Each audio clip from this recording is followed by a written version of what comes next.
Hey, what's up, everyone? This is Isaiah from Player Development. I'm a semi professional basketball player with the Triangle Shooters, and I'm 31 years old. So there was a huge break between the last time I played organized ball and coming back to play organized basketball for the first time in probably over a decade. Today, what I'm running over is just the lessons I've learned for the three ways that pickup basketball is different from organized basketball and how you can change your mindset to become a better player for your team, especially as we enter the basketball season. And I also do individual basketball training and coaching for any middle schoolers or high schoolers in the Williamsburg area. Go ahead and check out the link in the description to see how we can reach your basketball goals this coming season. And what I'm going to be doing today as we run through these mindset changes is actually looking at footage from our first home game. I'm just going to pick out some of the lessons that I see between just playing pickup ball at the playground or at the rec center compared to playing on a team that has a system, both offensively and defensively, and a team that you practice and create chemistry with. So let's get into it. So the first lesson, or maybe the first mindset change that we need to talk about, is trusting the system. So whoever your coach is, he or she has a system in place offensively and defensively. What we're going to focus on is the offensive system and really learning to trust that, be able to make the most out of that, whatever your position or your role is on the team. So let's break that down a little bit. What does that look like? All right, so the first clip that we're going to look at is actually on a fast break. So our team, like a lot of teams, wants to run on the break. The defense isn't set yet. Matchups aren't quite clear. Help is going to be late in coming. And so knowing that is super important to be able to say, okay, I have the ball. Guys are coming back on defense and we're running after getting a live rebound or something like that. And we can take advantage of that. So I can actually look for my shot at this point. So with this, there's a long rebound there off of the three, and we're just running. So that's number 4 there. He's just checking out what's available to him, and he can see that there's space and he can just drive straight to the basket. This is not bad offense. Even though we don't have a play where someone just drives straight to the basket, this is good offense because the defense isn't set, and that's our first priority of attack. I'm going to show you by contrast what bad offense might look like. So this is actually, we're going to be focusing on the Vets team right now. They're in red. And so they're bringing the ball up off of a dead ball situation. That means the defense is set and everyone is ready to help. And what this guy does, he crosses half court, pulls up for a 3. Now, compared to that last play that we looked like, it looks pretty similar because it was one guy handling the ball and just looking to score. The difference is that on this play here, our defense is set. Everyone's ready to help, going right into a defender who was ready to defend him. I don't know exactly what the other team's system and priorities are on offense, but probably putting up a shot maybe 2 or 3 seconds into the shot clock with the defense set is probably not good offense on their side. And the difference is that in pickup ball, you just take your shots whenever you can find them. Whenever the ball gets passed to you, usually people are black holes when you come and play pickup. Guys are just looking for their shots, looking to score. They might pull up like this against a set defense, and there aren't like good or bad shots. It's just whether you make it or not. And so organized ball is really helpful for creating a system where you can actually decide for yourself, is this a good shot? Am I playing within the flow of the offense? Take a look at one more clip here. Okay, and so one of the big adjustments to organized ball, especially at this level, is having a shot clock and being patient and not rushing, working your way through the different levels of the offense to be able to generate the best shot, get the defense moving back and forth. So let's take a look at this clip. So this is off of a free throw. So set offense, set defense here. There's no fast break, a little bit of individual pressure. All right, so you see one off-ball screen after we enter it to the wing. That guy cutting off the ball is covered pretty well. And so we go to an on-ball screen, enter into the post, and look, you have tons of options out of this. We could have hit the guy coming up from the post. We could have hit the guy screening, or he could have dribbled off of the screen. We got a post entry pass, and now we've got a split action where one guy is screening for another off of the post entry. Pretty common action. So now this creates more confusion for the defense because they have to help, and communicate different coverages. And now this leaves number 0's defender in a closeout situation, and we get the foul 3 shots off of that.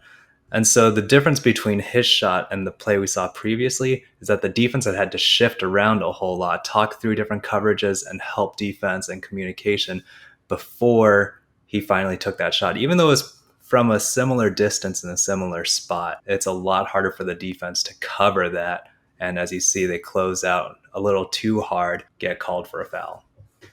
Guys, if this kind of content is helpful for you and for expanding your game, go ahead and give a subscribe. Really appreciating that. It really helps the channel to grow. Let's go to our next mindset change, which is trusting your teammates. And especially, this is a huge thing on defense. The biggest difference between pickup ball and organized ball is how much you trust your teammates, especially on defense. So for pickup ball, it's just like a one-on-one matchup. If you get beat, you get beat, and it's probably a layup on that end. Of course, when you're talking about organized ball, where wins and losses matter a lot more, have help defense and systems for how to rotate, how to recover back to your man or whoever's open so that you're not giving up free buckets. And that's one of the big things in practice too. Like in terms of having the principles of your defense and all of that, you drill that over and over in practice so that it becomes automatic in games, but you also learn how to communicate and trust your teammates so that when you do rotate over, you know that another teammate has your back. So we'll take a look at a couple examples of that. So we're going to look at an example now where we have multiple help situations, and all of this is predicated on being able to trust your team to have your back if you get beat or if you get caught up on a screen. So 24 in red is going to set a screen, and our guys communicate switch. And the defense is set again. And they get another screen, another switch, swing the ball. And look how there are multiple rotations in this action. There's a screen in the post and one guy flaring off, and then he's going to come set another ball screen. Now you got to communicate the pick and roll, help each other off of that. Then you have another pick and roll. And now that pass to 24, this guy's in a closeout situation, so he is going to get beat off the dribble, but it's fine because 75 steps in all the way to help. And here's what happens. That original guy who was trailing behind the play because he got caught on a screen or because he got beat, now he's rotating out to help 75 who originally helped him. And so even though 4 runs by the guy, he chases him off the 3-point line, and 75 is also there to help if he continues to drive. And that ends up with them getting a moving 3-point shot, which is a lot tougher to hit. So multiple efforts. And that's where pickup ball is very different from organized basketball. In pickup ball, you're probably getting an easy open shot after a couple screen and rolls like we saw here. But with this multiple efforts, guys trusting the guy behind them, the next guy to pick up their help, the multiple efforts, and then trusting your teammates, that's really showing through as a difference in organized basketball. So I'm going to show you a couple of my favorite plays from this game now. All right, red team is bringing the ball up, and we want to pay attention to number 1 in this play, number 1 in white. There's a screen set by number 11. Number 4 is driving straight to the hoop. And what our number 1 does in white is he leaves his man completely to take the charge there to cut off the angle that number 4 has to the basket. And again, this is super uncommon in pickup basketball because if you come all the way over, first of all, nobody's calling a charge in pickup ball. But second, you leave your man completely in pickup ball. You don't know that the next guy is going to come in and pick up your man. You're leaving your team vulnerable if you help completely. So most guys will kind of step over and swipe at the ball a little bit. So this kind of 100% selling out to stop the drive and then having the team recover, that's something that you only get in organized basketball. All right, second play, sneak preview, is also number 1 taking a charge. I want to check this out also. So again, this is coming in off of a dead ball situation, basically. We just made a shot, and red's coming down the floor. Again, pay attention to number 1 in white. His man is all the way in the weak side corner, so ball is on the left side of the floor, and he sees that our man gets beat.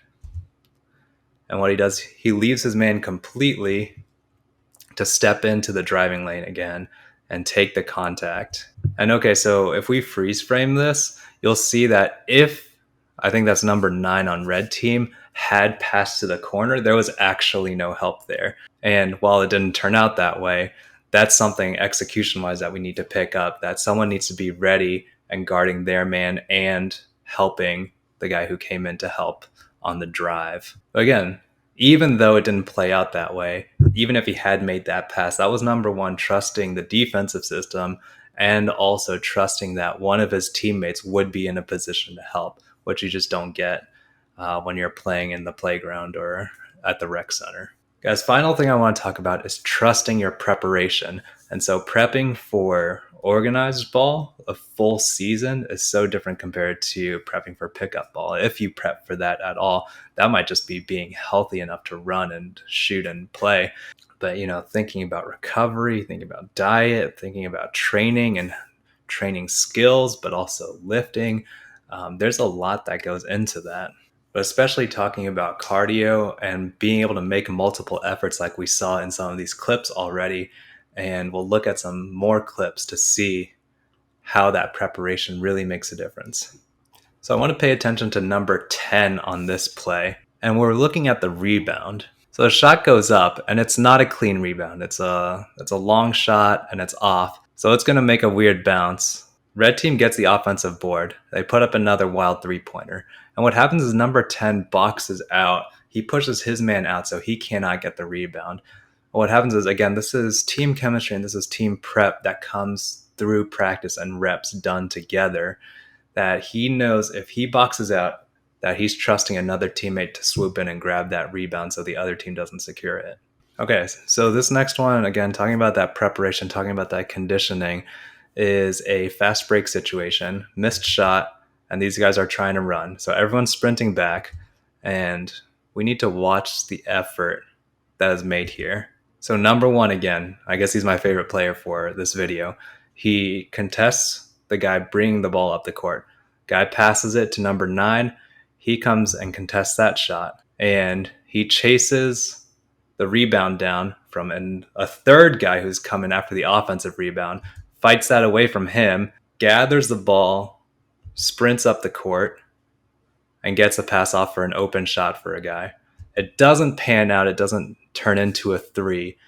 But that is one guy who just took on the guy bringing the ball up the court, closing out on the shooter, taking the rebound from a third guy, then sprinting the ball up the court and getting his teammate an open shot. That's preparation. That's that cardio, being able to make those multiple efforts. You see the results at the end. That's a good shot. Hey everyone, thanks for tuning into this video today. Our season is still going on. You can watch replays of the videos on YouTube, or you can tune into the live stream on game days. If you're local and looking to watch a game in person, go ahead and DM me for tickets. All the links to that kind of stuff are below in the description. Catch you all later.